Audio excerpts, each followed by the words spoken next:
Quando nós pensamos em campo, e aí a gente volta os olhos lá para o capítulo 13, quando Saulo e Barnabé são escolhidos, percebam que eram homens preparados.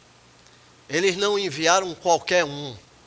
Um missionário não pode ser qualquer um. O missionário, o ideal é que seja o melhor da comunidade, aquele de maior conhecimento, com a melhor estrutura emocional, familiar. O ideal é que a gente esteja enviando para fora. Eu estou falando em termos só práticos, né? Porque entra a questão vocacional e tudo. Mas o que eu estou dizendo é que o Espírito Santo mandou separar Paulo e Barnabé. E naquela lista você vê que o texto, Lucas registra ali que eram profetas, ou seja, pregadores, gente de conhecimento, de experiência, e eram doutores, ou seja, eram versados. Eles tinham tido tempo de academia, de obtenção de conhecimento. Então não era qualquer um que estava sendo escolhido e encaminhado para a evangelização entre as nações. Eram os dois melhores de um grupo extraordinário que tinha ali em Antioquia. Então, quando alguém chegar num conselho, na junta, ou mesmo diante do pastor, a maioria que é pastor, seminarista, comece a checar e a levar em conta a vocação, o chamado, e ao mesmo tempo comece a planejar o campo. O planejamento do campo passa primeiro por um período de preparo. A gente pode denominar, eu vou denominar de forma bem presbiteriana, o pastor Arthur vai me entender. Quando uma pessoa tem no coração o desejo de se envolver ou com a obra, o ministério pastoral, ou com o ministério missionário, a gente chama de aspirante. Aspirante ao ministério. E ele é checado, avaliado pelo conselho da igreja, e quando a igreja identifica que realmente ele é uma pessoa que está com o coração nisso e precisa se preparar, a igreja encaminha para o presbitério, que já vai examiná-lo novamente. Examinado e aprovado, aí ele passa a ser candidato ao ministério. Então, ou aspirante ou candidato, algumas características precisam ser trabalhadas nele e percebidas antes de enviar a campo. Isso é fundamental nessa caminhada. Normalmente, um candidato ou aspirante, aquele que está tensionando ir para campo, que a igreja está pensando no futuro enviar, ele está com a liderança da igreja no tempo de preparo de academia, né, teológica, ou mesmo, dependendo. Ontem eu falei da importância de se ter um curso, uma graduação técnica, ou mesmo universitária para alguns campos, e depois o preparo teológico. E às vezes mais um ano de preparo missionário. Ele vai trabalhar entre os muçulmanos, por exemplo. Vai trabalhar numa região em que a área de saúde seria bom para ele atuar e abriria as portas para o visto. Então ele vai fazer, vamos colocar, se ele fizer, na pior das hipóteses, o mais básico, um curso de técnico de enfermagem, o missionário, ou a esposa, ou os dois, que seria ideal. Ele leva aí 1 ano e meio. Aí vai para o curso teológico, mais 4, normalmente, né, a nível de graduação, mais 4. Aí vai para a missão, que vai prepará-lo e indicar um curso missiológico específico, pelo menos mais 1. Então, 5, 6, ou seja, ele vai estar conosco 6 anos e meio, 7. Esse é o tempo normal para um candidato estar com a liderança. Essas 7 áreas, 7? 1, 2, 3, 4, 5, 6 áreas, eu estou propondo aqui para serem trabalhadas e averiguadas, que são indispensáveis àquele que vai para o campo missionário.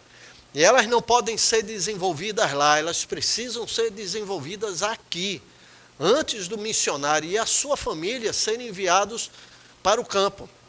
Isso precisa ser checado, moldado, exercitado, para que quando cheguem ao campo, eles já estejam no patamar no patamar de um missionário realmente talhado para aquela obra.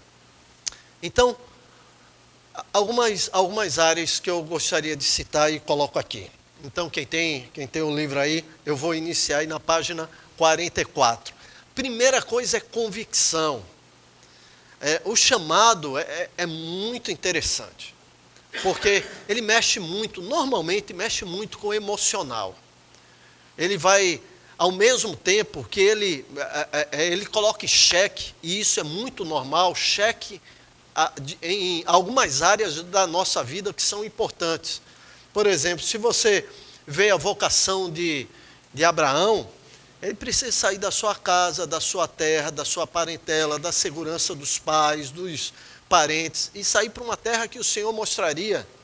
Se pensa em Pedro precisou deixar ali o barco, aliás, 2 barcos abarrotados de peixes, e depois teve que aprender a amar o Senhor, falamos isso ontem ou anteontem, não me lembro, para poder então receber a vocação. Então vai e pastoreia minhas ovelhas. A convicção, creia, não é o preparo acadêmico, não é o dinheiro na conta, não é a estrutura que a pessoa possa ter até de família, esposa e os filhos, todos animados para ir para o campo. Vai chegar um momento, e chega mesmo, um momento que uma coisa vai segurar o missionário e a sua família no campo. Convicção. Quando ele falar, olha, apertou aqui, apertou o calo, o governo está apertando aqui a questão do visto, ou então estou ouvindo que é a perseguição. O cara fica quando entender mesmo, é aqui o lugar que Deus me colocou. E aí ninguém me move, ninguém vai me fazer retroceder. A convicção determina e define a caminhada de um missionário muitas vezes.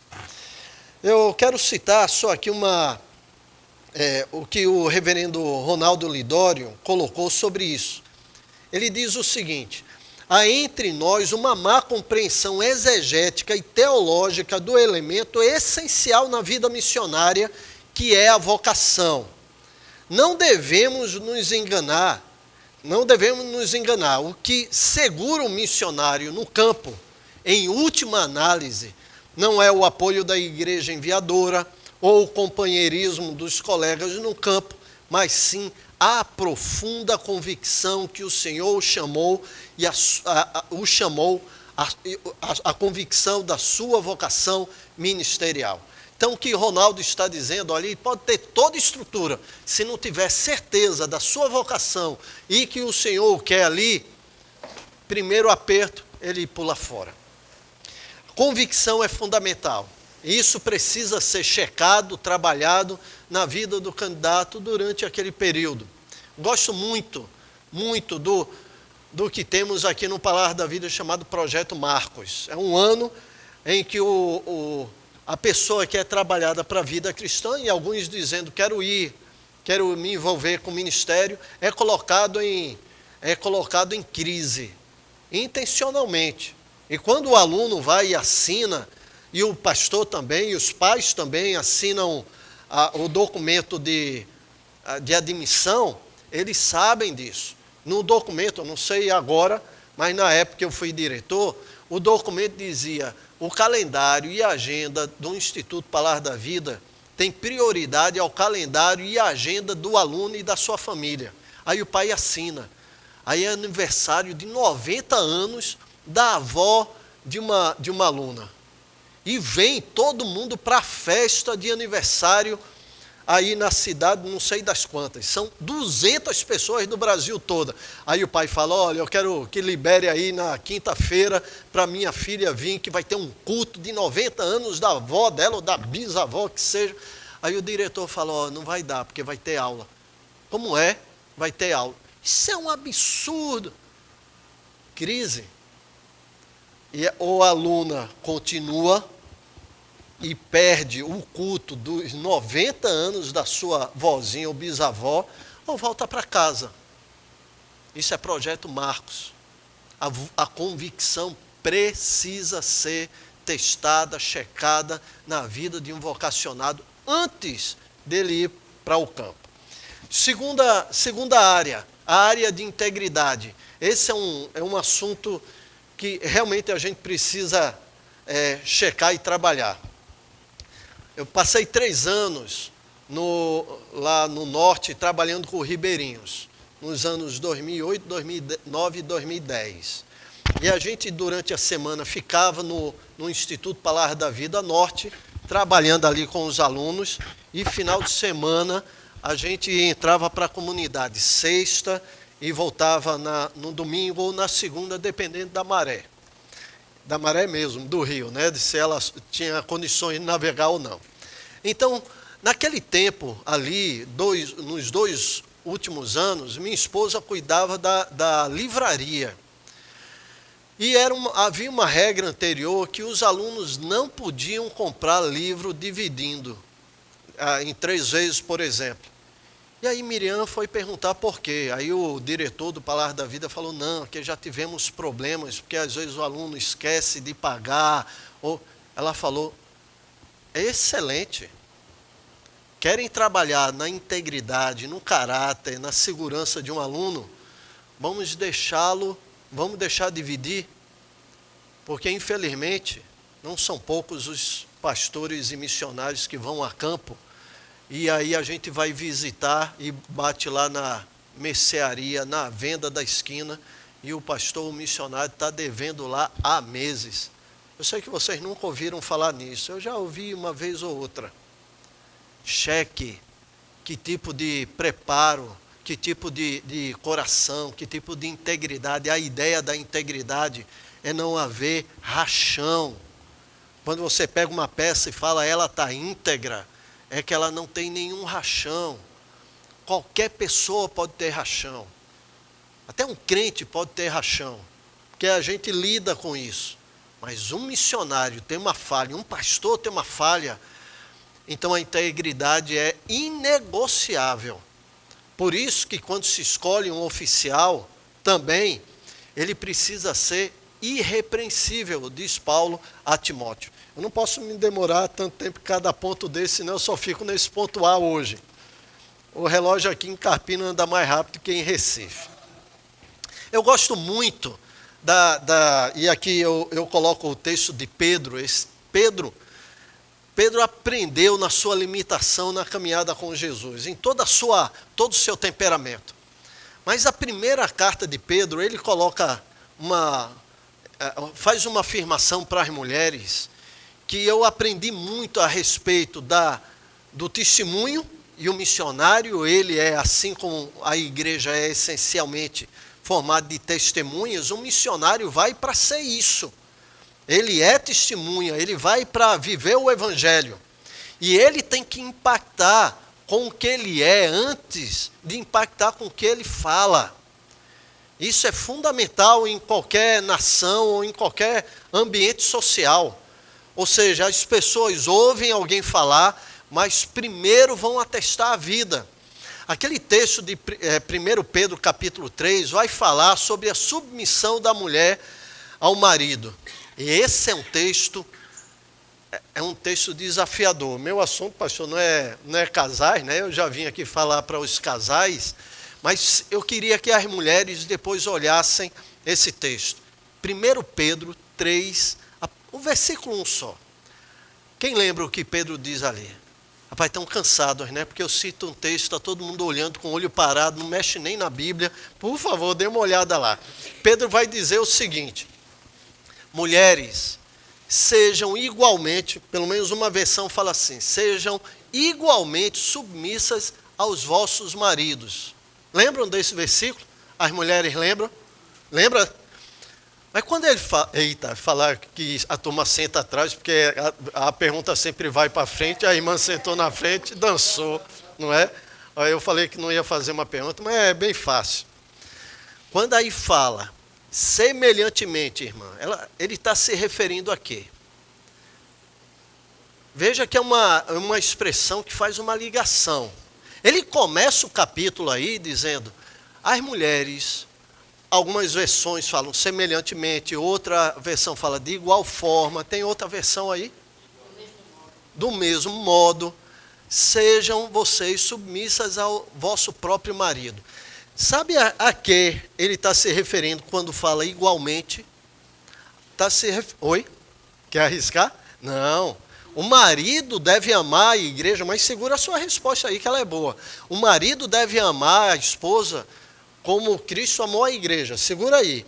Mas a esposa precisa assumir uma posição diante do seu marido da mesma forma a posição anterior, que ele vinha falando no texto anterior. A irmã está balançando a cabeça, sabe o que é? O que é que fala o texto anterior? Foi, mas veja, o que eu quero, a resposta está ali entre os versículos 18 até o final, do capítulo 2. O que Pedro está falando, o que ele está tratando... Oi? Veja aí, ele está falando para quem? A partir do versículo 18, Pedro está dando orientação a quem? Servo é o quê? Oi? Escravos. É a palavra doulos, né, no grego. Ele vem do versículo 18 até o final do capítulo 2, dizendo que os escravos devem obediência aos seus senhores, não somente se eles forem bons e cordatos, mas também uma versão fala se eles forem maus, mas tem uma versão mais dura ainda. Quem tem ela? Se eles forem perversos. A perversidade é muito pior do que maldade. E ele está dizendo, você é um crente e é escravo, se submeta ao seu senhor, ao seu dono, mesmo que ele seja perverso. Aí começa o capítulo 3, vê? Aí diz, e vocês, mulheres? Igualmente a quem? A esses escravos.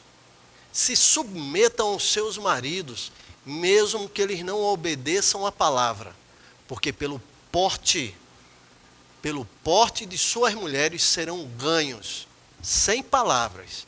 É isso que o missionário precisa.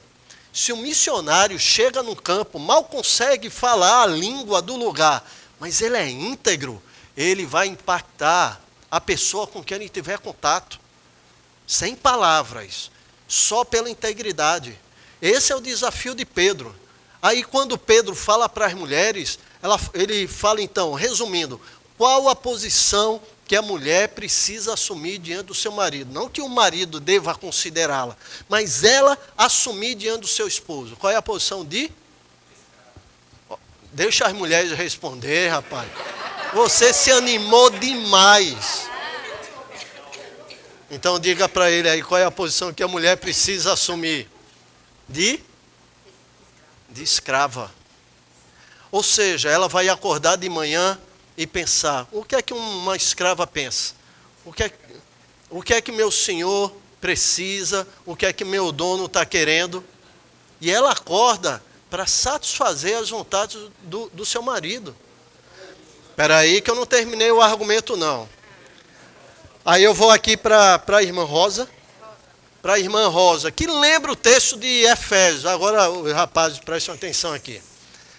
Aí vou para o texto de Efésios, que Cristo amou a igreja e se entregou por ela. Aí lembra de Mateus 20? O Senhor vem falando com os dois apóstolos, aliás, com o grupo de apóstolos, que vai dizer, dois pedem, que um sente à direita e outro à tua esquerda. Aí o Senhor vai ensinar, entre vocês há governantes, né, que mandam, os outros obedecem, mas entre vocês, apóstolos, não será assim. Entre vocês, o maior será aquele, quem lembra? Que serve, que é escravo. E ele tinha dado o exemplo no lava-pés. Aliás, ia dar ainda, foi depois dessa palavra, que ele cinge a roupa, pega uma bacia, pega uma toalha e vai lavar os pés dos apóstolos, que era uma tarefa exclusiva de um escravo.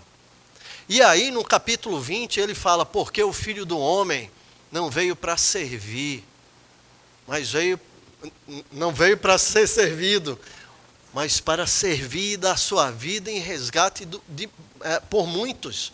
Ou seja, o que ele está falando, eu sou um exemplo de escravo, vim assumir a posição de escravo. Ora, agora tu responde. Se um homem precisa ter a mesma postura que Cristo teve para conquistar a igreja, qual é a postura que o marido deve ter diante da esposa? Ora, Jesus disse que ele veio dar a vida em resgate de muitos. Para isso, ele se tornou um escravo. O marido tem que se tornar o quê? Escravo. Agora, imagina esse casal. O marido acorda de um lado e fala: eu vou me levantar para servir a minha senhora. O que ela sonhar, o que ela pensar, o desejo dela eu vou cumprir. É isso que faz um escravo. Aí ela está acordando, se virando para o outro lado, pensando a mesma coisa. Eu vou servir. Que casamento extraordinário não vai ser esse? Né? Então, mas fechei parênteses, tá certo? Ficar as cenas dos próximos capítulos para o curso de casais que vai ter esse ano aí, né? Já está tendo. Então, o que 7 de maio, hein, pessoal?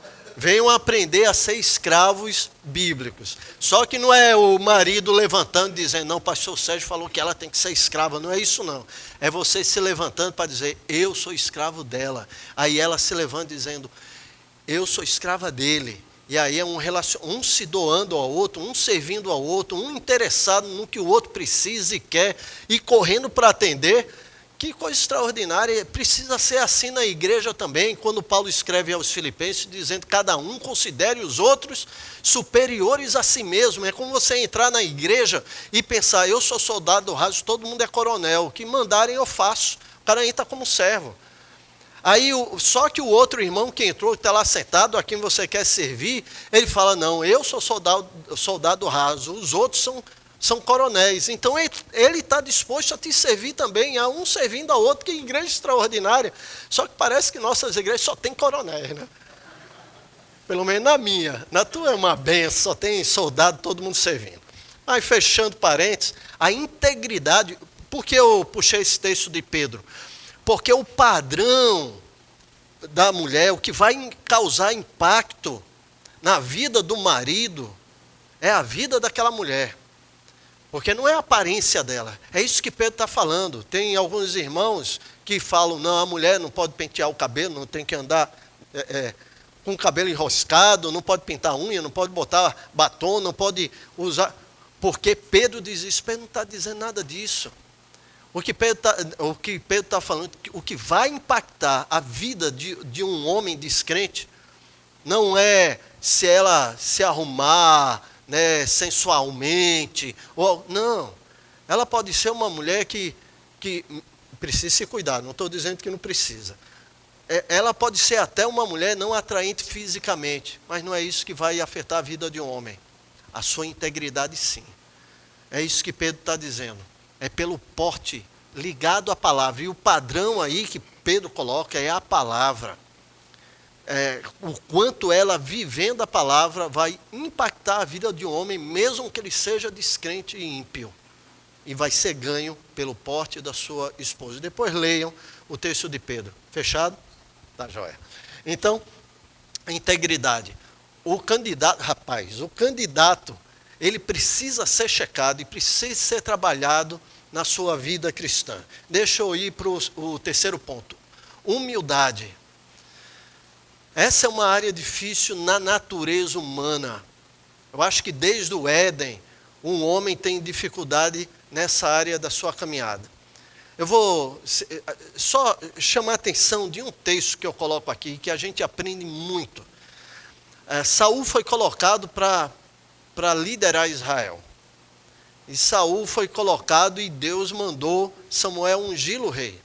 Aí você pensa na figura de alguém que está liderando o povo do Senhor, tá certo? Isso cabe para pastores, cabe para missionários, cabe por crente.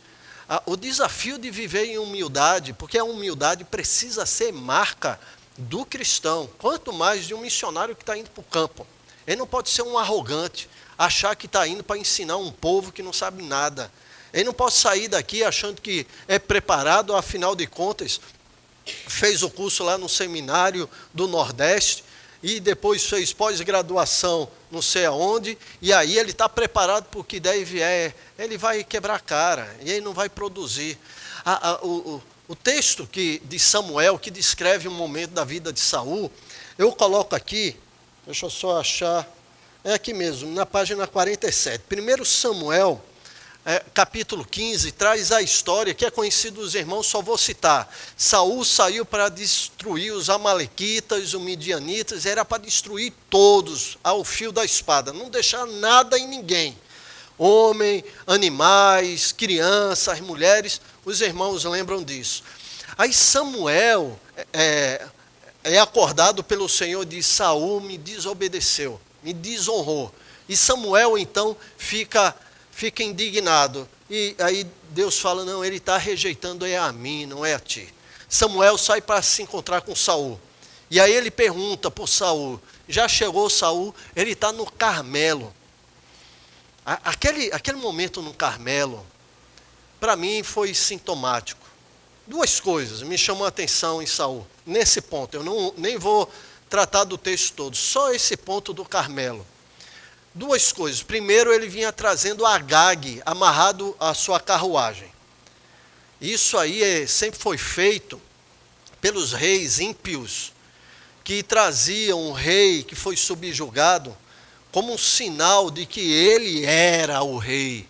Ele era o cara que estava trazendo o rei subjugado amarrado no seu carro. E lá vinha Saul com Agag amarrado, coisa que Deus tinha ordenado não fazer, matar Agag lá, na terra dele. Mas ele está subjugando e está se honrando com aquela caminhada. Mas isso é ficha pequena. Quem lembra o que falaram para Samuel a respeito de Saul? Saul está no Carmelo. Quem lembra aí? Quem está com o versículo aberto? Versículo 12. Quem lê para mim? 1 Samuel 15, 12. Está com o texto aberto? O que é o... Oi, pode ler. Madrugou Samuel para encontrar Saul pela manhã e anunciou-se aquele. Já chegou Saul ao Carmelo, e eis que se levantou para si um monumento, e dando a volta passou e desceu a Gilgal. Veja, Saul sobe no Carmelo. O Carmelo é um monte da revelação de Deus. Você lembra de Elias orando e Deus respondendo com fogo? Ali era um lugar de altar. Elias, inclusive, reergueu o altar do Senhor, que era um lugar de adoração, de honra, de glória ao Senhor. Aí chega Saul arrastando Agag, chega no Carmelo, que é lugar da glória do Senhor, de glorificar o Senhor, e levanta o quê? Monumento para quem? Para o Senhor? Para si.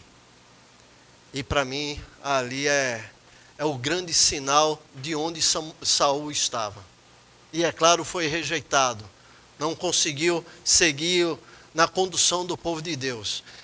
A área de humildade, se o seminarista ou aquele que está fazendo o curso, o candidato, não estiver sendo testado, não der sinais de humildade, eu vou usar a palavra, sendo radical, usando a palavra de Jesus com Pedro.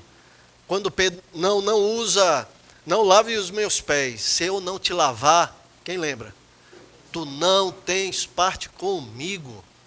E ainda acrescenta aos apóstolos: vocês me chamam de Senhor e Rei e Mestre. Senhor é a palavra Kyrios, no grego, que identifica aquele que criou todas as coisas. Ou seja, vocês me identificam como criador de tudo e me chamam de mestre, aquele que ensina a verdade, aquele a quem deve ser seguido. Chamamos, ótimo, vocês fazem bem. Mas eu estou dando um exemplo para que vocês façam também. Humildade. Eu estava ouvindo uma irmã lá de Campina Grande, que é ministra de louvor, Socorro Teles, da Presbiteriana de Campina Grande. Ela teve em Boa Viagem, falando com os levitas de lá, né? E ela trouxe uns textos interessantes a respeito do serviço e do preparo dos músicos, porque os levitas tinham toda a qualidade, né? Sacerdote, a tribo de Levi servia em várias áreas no templo, mas tinha os músicos. Aí ela mostrou, e eu só vou citar, mostrou como os músicos serviam. Pegou 3 textos e pegou. O serviço dos músicos faziam, ministrando louvor e tocando e cantando no templo, de 30, é isso mesmo, de 30 a 50 anos. De 30 a 50 anos, eles passavam 20 anos ministrando louvor no templo. De 50 anos em diante, o levita, o cantor, poderia ter uma de 2 opções, ou aposentava, ou então ia treinar, discipular, vamos chamar assim, os mais novos, depois que ele tinha um tempo de ministério. Mas entre 20 anos e 30, ou seja, antes de assumir o ministério do louvor, de estar lá tocando a guitarra, lá no templo, não tinha guitarra não, mas estar lá na frente no templo, adorando com alaúdes, com símbolos sonoros e assim por diante. Se você olhar o texto, parece que é em Esdras que ela citou, mas o texto do Antigo Testamento sobre os levitas fala que durante 10 anos, de 20 anos de idade até 30, eles serviam aos outros. Eles eram escravos. Ou seja, eles carregavam o material dos que tocavam. É como chega aquela turma que quer ser parte do grupo de louvor da igreja, né? Gosta de sentar ali na bateria e tal. A sugestão quer tocar no grupo de louvor? Ótimo. Vamos fazer o seguinte, 2 anos, não precisa nem 20, aliás, não precisa nem 10, 2 anos, 1 ano, vamos dizer assim, vamos fazer o seguinte, tu chega meia hora antes do culto, meia hora antes, tu pega um pano de chão, aí tu passa aqui onde o pessoal de música vai tocar, dá uma flanela, uma lustrada ali na bateria que está com poeira, faz a mesma coisa no baixo, tá certo? Daqui a 1 ano, aí você toca. Se esse cara ficar, esse é bom, pode botar para tocar, porque a música vai ser um detalhe. Mas quem vai estar tocando, aí sim, é um cara humilde e um servo. Aí vale a pena ouvir e receber ministração de uma pessoa assim. Checa o candidato. Você não está afim de passar pano de chão na congregação, de pintar, de fazer um serviço desse tipo? Não manda esse caba para campo missionário. Não manda, que ele vai dar problema. Ele vai ser um nó. Ele vai dar problema lá no campo e dar problema para você aqui. Não manda. Ele precisa ser íntegro, sem tarrachão, irrepreensível, precisa ser humilde. Eu vou correr. Me desculpe, irmãos. Devocionalidade. Checa ser um cara que experimenta da presença do Senhor, se dedica tempo em oração, se gasta tempo com a palavra. Que às vezes o candidato não quer, nem dedica tempo a isso. Eu cito um texto aqui que impactou a minha vida, no meu preparo, na minha hora devocional. Eu estava lendo ali Êxodo. Aí Deus vai chamar Moisés. Aí Moisés argumenta, Êxodo 3 e 4. Moisés argumenta dizendo, não, eu sou pesado de língua, não, Senhor, se há de mandar, manda outro. Mas uma coisa me chama a atenção, porque um dos argumentos de Moisés eles não vão crer. Quando eu chegar lá, falar com os anciãos, eu assassinei gente lá, né, saí fugido, eles não vão crer, não vão crer que sou eu o líder para tirar o povo de Israel, nem eles, nem Faraó, nem ninguém. O que é que eu vou falar? Aparece 3 vezes uma expressão semelhante a essa. Você dirá o seguinte, que o Senhor, o Deus de Israel, o Deus de Isaac, o Deus de Abraão, de Isaac e de Jacó, te apareceu no deserto. Falarás isso. E aí eu acho que é no versículo 18 ou 28, lá de Êxodo 3, começa com a expressão, e ouvirão a tua voz. A autoridade de Moisés não era a sua academia na melhor escola do palácio de Faraó. A autoridade dele não estava na experiência que ele adquiriu, 40 anos cuidando de rebanho ali no deserto. A autoridade dele estava baseada em que ele se encontrou com o Senhor, que a vocação veio de Deus. Essa era a autoridade de Moisés, não tinha mais nenhuma. Ele tinha academia ou poderia não ter. A chave ali era a sua devocionalidade, era o fato dele ter encontrado com Deus no deserto, ter ouvido de Deus e ter sido enviado pelo Senhor para aquele lugar. Ora, isso mexe com a convicção. Se aquele que é candidato ao campo missionário tem um tempo devocional e isso firma suas convicções, aí sim envia esse cabra. Porque aí vai ter terremoto, vai vir perseguição, ele pode ter aperto na área financeira, ele pode ter dificuldade em várias áreas, ele permanece firme, íntegro, não racha em nada, e a sua vida impacta as pessoas que estão ali. Cheque antes de enviar. Não envie qualquer um. Conhecimento.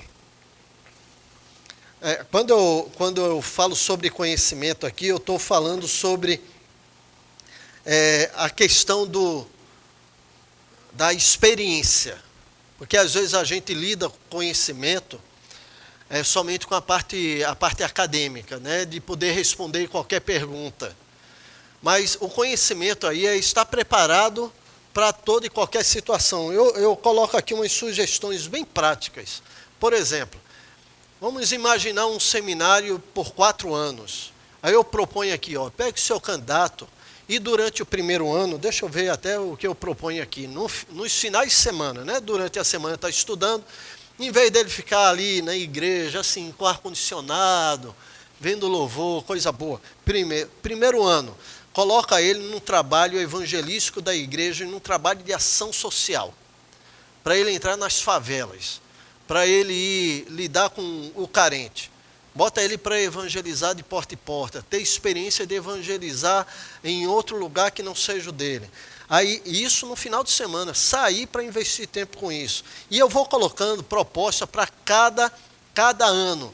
Evangelismo, depois está trabalhando numa congregação, aí, no outro ensinar escola dominical, aí no quarto ele vai assumir um pequeno trabalho, ou então está trabalhando perto do seu próprio pastor, para ele pegar, então, experiência de liderança. E depois eu falo sobre férias.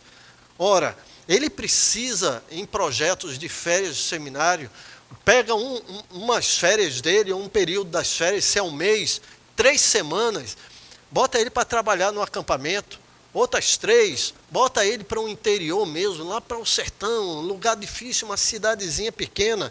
E eu dou aqui, eu falo sobre interior, falo sobre o Ministério Transcultural, bota ele para experimentar um trabalho e ir para a África, né? Ou seja, é outra ideia. Experiências assim vão ajudar a pessoa que é candidato. Conhecimento.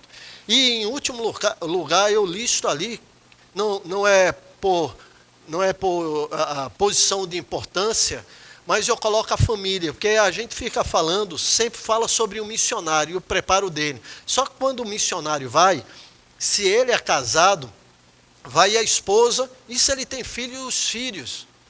O preparo não pode ser, e o cuidado não pode ser só com o missionário. A sua esposa precisa de preparo acadêmico, precisa ser cuidada, precisa ser amparada, ela precisa ter uma abordagem de motivação para ela precisa ter a expectativa correta de para onde vai servir. Os filhos também, os filhos dependendo da idade, e é um capítulo que a gente não vai conseguir tratar, certamente, que é sobre o cuidado integral com os filhos. Os filhos são arrastados, principalmente quando tem 4, 5 anos, eles não têm nem como votar. Senão eu chegaria lá na frente dizendo, pelo meu pai, pela minha mãe, pelo meu irmão, por tudo, ia querer votar assim. Então ele nem vota o pobre. Quando ele se percebe, ele está numa tribo indígena. Ele está lá na África, ele está lá em outro país, ou no interior, ou na capital. Ou seja, ele está onde nem imaginou ir, porque ele tem que ir acompanhando os pais. Estou falando de uma idade menor. Quando é na adolescência, segura a dificuldade. Segura que a coisa é... Por quê? Porque o adolescente já é uma pessoa. Não é não? Não é não? Então, ela tem opinião própria. Aí os pais dizem, estamos indo lá para Moçambique.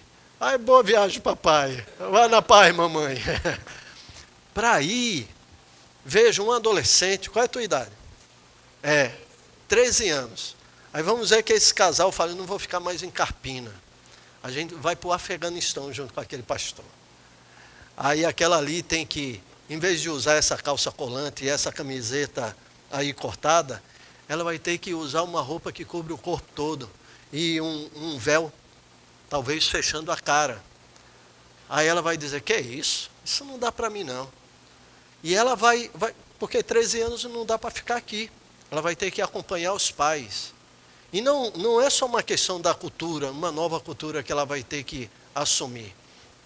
Ela vai deixar para trás os colegas de igreja, os colegas do colégio, vai deixar os primos, vai deixar a família toda que ama. Ela vai se ver em outro lugar, sem saber falar a língua, tendo que vestir outra roupa, tendo que lidar com outra cultura, sem nenhum preparo e sem o chamado. Porque o chamado é do pai. A mãe vai porque é escrava.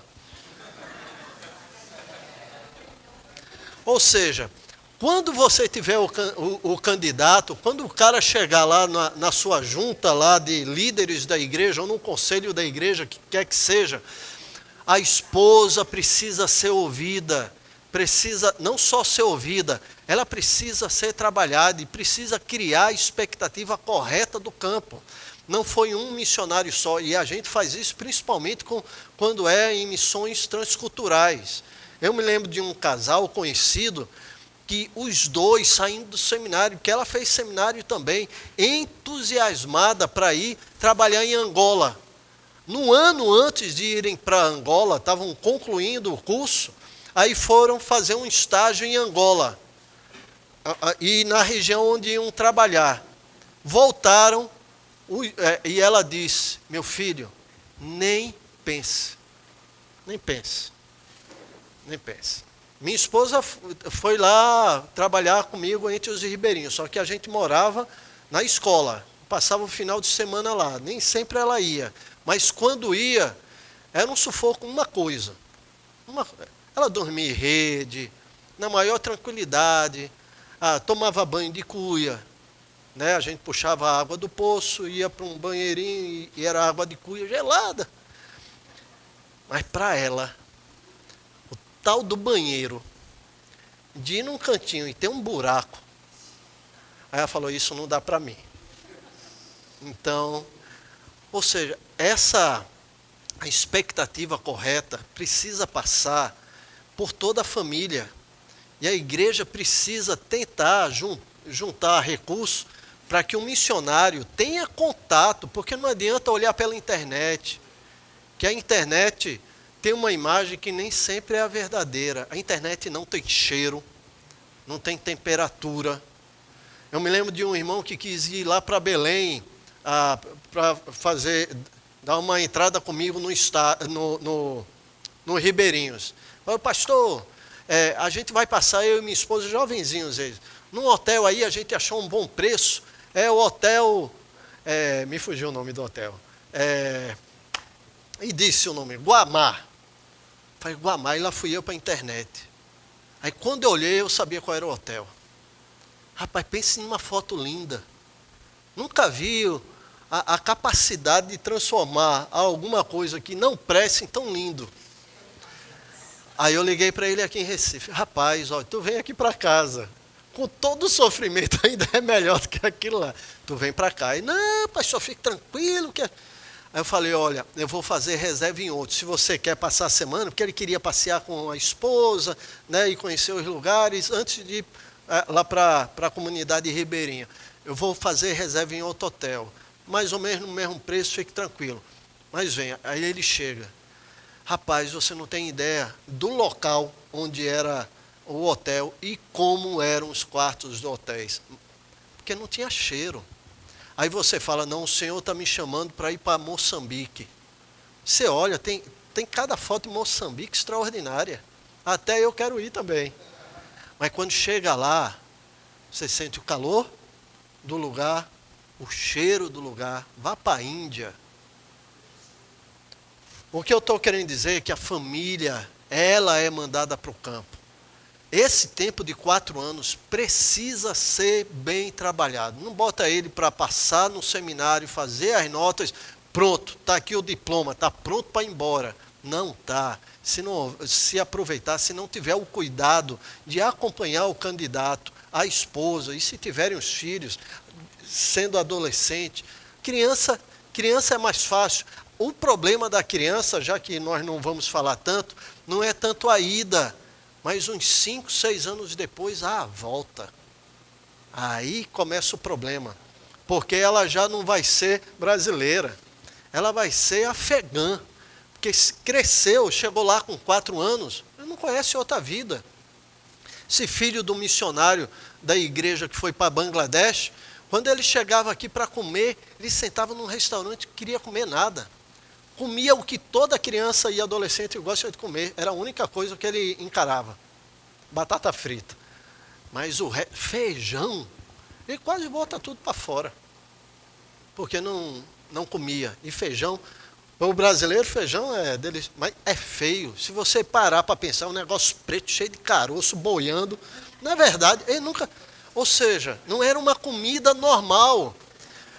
O problema da criança é a volta. A família precisa ser preparada. São 4 anos de preparo do missionário. E o pastor e a equipe de liderança da igreja têm obrigação de preparar o vocacionado, sua esposa e seus filhos para o campo que eles pretendem ir. Isso é fundamental. Eu ainda estou no período de preparo. Ainda bem que amanhã tem mais 2. Acabou, né, pastor? Deixa eu correr então. Vou para o próximo período. Eita, passei direto. Pré-envio. Eu vou citar isso. Pronto, estamos ali acompanhados, chegando no último ano, já com a data de ida, de repente já até se conseguiu um preço para passagem. Agora, 3 coisas que precisam ser trabalhadas na vida daqueles que estão próximos de ir para o campo. Primeiro é sustento. Normalmente pensamos, não, o missionário precisa ter fé. O negócio é ir, Deus vai suprir. Mas não é bem assim. O missionário, como eu falei ontem, ele às vezes vai para um campo. Se é no Brasil, também se deve ter essa preocupação, mas qualquer coisa fora do normal, ele ainda consegue se virar. Mas fora, em outro país, não. Ele é até proibido de trabalhar. Ele não tem como, ele não tem como fazer dinheiro, digamos assim. Então, a parte de sustento, ele é fundamental em qualquer âmbito da vida missionária. E ele precisa estabelecer 2 níveis. Um nível que a gente poderia chamar, que é um nível básico, e o segundo é o nível ideal. O nível ideal é o que se precisa chegar naquele último momento antes de ir para o campo.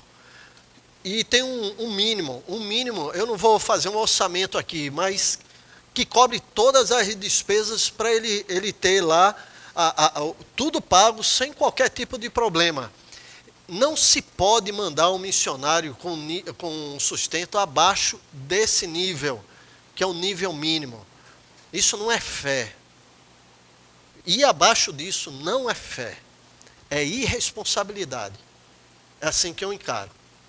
Quando a gente pega uma família para enviar para um outro país, ela tem que sair daqui com um sustento, na pior das hipóteses, num patamar mínimo.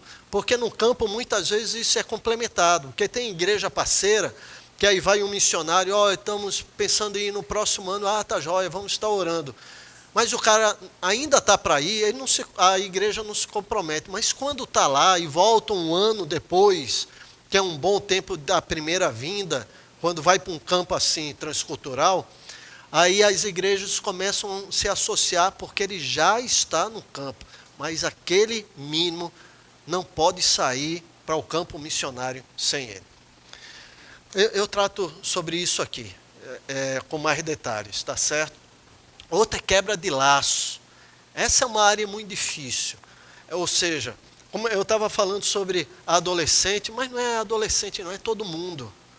A hora da saída em que você vai romper, só vai ver. Minha filha, eu tenho uma filha que trabalha em Tiostembé, é ali no Pará.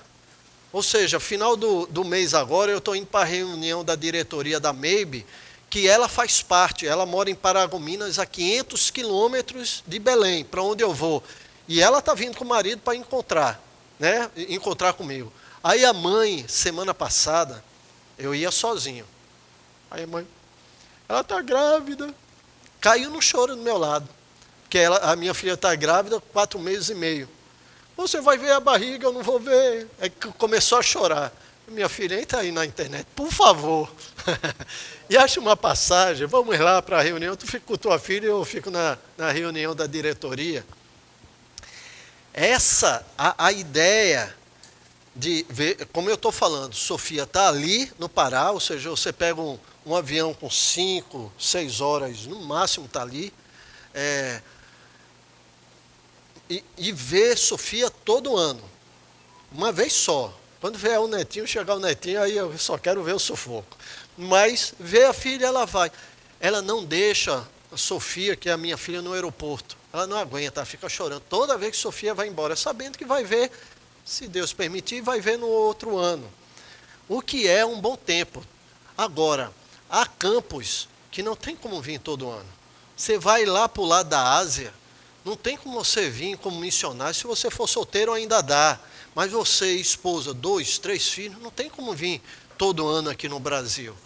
Aí a vinda é em torno de 3 anos, a cada 3 anos. É a média das missões. Vai, passa 3 ou 3,5 e vem e passa 6 meses ou 1 ano até. Aqui, reciclando, saúde, levantando mais sustento, dando um relatório e voltando. Normalmente são 6 meses aqui para divulgar o trabalho e voltar para lá. Mas essa quebra de laço, pode ter certeza que para um missionário em campo, principalmente campo transcultural, o maior problema não é comida, não é temperatura, não é cultura, não é língua. É a falta que as pessoas importantes da sua vida fazem para ele, pode ter certeza.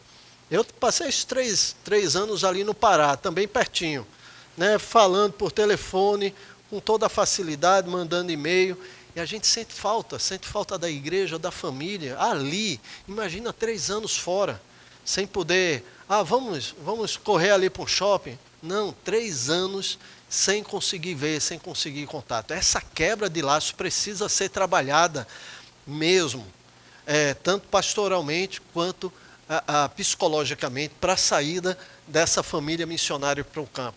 E criar, como eu falei, a expectativa pela nova vida. Isso eu já falei um pouco quando eu falei que as fotos não têm cheiro, não tem como saber, a não ser que tenham contato com aquele lugar. Expectativa, isso precisa ser pré-campo. Então, eu quero ir ser missionário, estamos aqui nos preparando, até já sei falar um pouco de russo. Vá primeiro conhecer a Rússia, mas vá lá para a região de Moscou, vamos dizer, onde você vai trabalhar. Vá no inverno, que é 40 graus negativos. Aí você vai, passa um mês. Se você não virar gelo, aí você volta para dizer, é para lá que eu quero ir. Ou seja, você precisa sentir o lugar para onde você quer ir, dedicar a sua vida ministerialmente. Então, se deve ter esse cuidado. Próxima etapa é a chegada ao campo. A chegada ao campo inclui 3 coisas, basicamente. A adaptação ao novo ambiente. E essa adaptação, ela é impressionante, porque não é só moradia, é uma moradia do lugar. Eu estou aqui pensando, lembrando de quando eu vim pela primeira vez aqui no Palácio da Vida. E você entra numa casa daquelas missionárias do Palácio da Vida, eu não sei como está agora, porque na época que eu entrei, quando era Jorge Tais, Steve Tais, eu achei assim que eles eram muito luxentos. Porque Continua. Porque os quartos, eles eram todos no carpete. Era assim, era uma casa chique. Era o que eu achava. Aí eu fui conhecer a casa deles nos Estados Unidos, uns 6 anos depois. E eu vi que a casa que eles tinham aqui eram muito próximas da nossa. Porque o tipo de casa que eles moravam lá em Scrum Lake, onde era o Palácio da Vida, onde eles tinham a casa dela, era um outro nível. Era o que um rico moraria aqui, uma casa de um rico aqui. O que quem conhece os Estados Unidos sabe que o nível de moradia é totalmente diferente da nossa. Mas quando um americano vem, ele precisa se aproximar o máximo possível da moradia de um brasileiro. No caso, um brasileiro de classe média, era o que ele tinha naquela casa. Ele precisa se aproximar. Aí eu percebi o quanto eles desceram de nível na moradia. Para mim, eu achei até que pensando no missionário, meu conceito de missionário, eu falei, rapaz, eles podiam morar, até fazer uma casa menorzinha, né? Mas não, para eles já tinham chegado lá perto. Essa é uma questão interessante também. Porque, por exemplo, vou dar um exemplo de uma missionária da igreja que eu fui pastor, das Graças, indo para os Rúpidas, lá aquela que eu citei, eu acho que ontem, Claudinha. Para cada missionário, o reverendo lá do Amanagé, da missão que trabalha entre os Rúpidas, e aquela região são várias tribos, uma pergunta ele faz, e ela é muito importante: o que é inegociável? E Claudinha teve a mesma sensação e experiência que Miriam. E ela colocou, olha, eu fico sem geladeira, porque lá não tinha eletricidade, fico até sem geladeira, sem nada. Mas sem um vaso sanitário, não dá para mim. Aí o que ocorreu? Primeira viagem de mudança. Aí estava lá uma caixa com enlatados, com algumas coisas, e uma privada no meio da voadeira, indo uma privada para o meio de uma tribo que eu nunca tinha visto aqui, muitos nunca tinham visto. Para que serve isso? Botar na cabeça para ver. Enfim, para ela era inegociável. Então fizeram um banheiro. Eu fui visitar, deixa eu só contar essa história, eu fui visitar 3 tribos rúpidas, com outros 7 pastores que tinham missionários lá na região. Foi uma aventura, mas nem vou contar, leva o meu restante do tempo. Mas só a experiência do banheiro. Porque aí eu precisei, claro, passamos dias ali, claro que eu tinha que fazer o número 2. Aí eu entro no banheiro da casa do missionário, que era fechado com aquelas lonas amarelas, grossas. Aí estou lá sentado, tranquilo. E aí ela já está rindo aqui, não ria de mim não, só porque eu falei que você era escrava. Aí ela ficou, eu ouvindo uma risadagem. Quando eu olho para trás, cheio de índiozinho, tudo adolescente. Abriram o buraquinho assim, me vendo sentado. Eu falei, e agora? O que é que eu faço? Aí eu fazia, vamos embora. Aí é que eles riam, se divertiam. Aí eu não teve jeito, tive que fazer o que precisava fazer, né, para me levantar e sair. Foi uma experiência horrível. Se você lê, uma das coisas importantes para quem trabalha com os indígenas é que eles precisam de um tempo de escapulir, de sair. O ideal é eles terem uma cidade o mais próximo possível, nem que seja um kitnet alugado, para de vez em quando eles saírem do ambiente indígena para poderem descansar. Porque a vida na comunidade indígena, os indígenas são muito afáveis, são muito próximos. Só que para a nossa cultura, próximos demais. Demais. Quando você acorda, eles já estão aqui agarrados na janela de olho. Você acorda ali na rede, quando olha, já tem uns 6, 8 olhando para você e já dá o sorriso. Onde você vai durante o dia, é o tempo todo eles indo, principalmente a criançada, que não tem o que fazer, não tem escola. Vai lá, agarra em você na sua mão, vem uns 5 agarrados em uma mão só. Você não consegue ficar sozinho.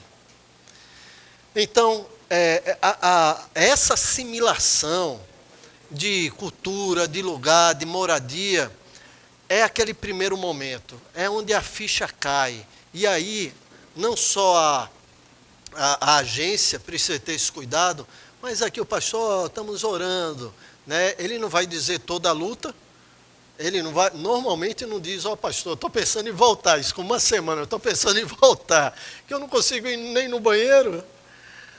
A verdade é que essa chegada ao campo é mesmo um momento crucial e que a igreja precisa estar incentivando, precisa dizer, olha, o primeiro momento é difícil, mas estamos aqui em oração, se quiser ligar, ligue. E aí, e como eu falei, eu lidar com a ausência de coisas que são preciosas, principalmente gente. Mas não é só gente. Eu vou dar um exemplo. Eu passei 6 meses nos Estados Unidos, em uma cidade, fazendo um curso. Eu vou dizer o que é que eu cheguei assim, feito um doido, só 6 meses, doido para comer. Pão francês. Você não sente, você só vai sentir falta de algumas coisas quando tu entrar numa cultura que não tem o que você quer. Só tinha aqueles pão de caixa. Eu não aguentava mais olhar para pão de caixa. Mas um pão francês, eu ficava lá. Aquele que a gente aperta e faz creque-creque com uma manteiga. Um queijo coalho, eles não sabiam, o americano não consegue nem falar alho. Você fala, eu quero queijo coalho. É coalho. Ele não é verdade, conhece americano tentando falar português. O LH, pega uns aqui na escola que tu vai morrer de rir. A verdade é que quando eu cheguei, o meu cunhado preparou um jantar para mim, para minha esposa e para os meus filhos depois de 6 meses. E foi só coisa típica, né, de canjica, pamonha, mas eu comi 8 pães franceses com queijo coalho. Eu não comi mais nada, só pão francês, foram 8. Aí depois eu quase que enjoo, mas aquela noite foram 8. O que eu estou dizendo é que você chega num lugar e você não consegue coisas que você dá valor. E às vezes só vai perceber que dá valor quando chega lá e não tem. E é uma luta. Você fala, que é isso, pastor? É besteira um pão francês? É uma luta você desejar, querer uma coisa tão simples como um pão francês que eu estou pegando e não poder comer um pão francês. Não ter como. Porque não tem como fazer em casa.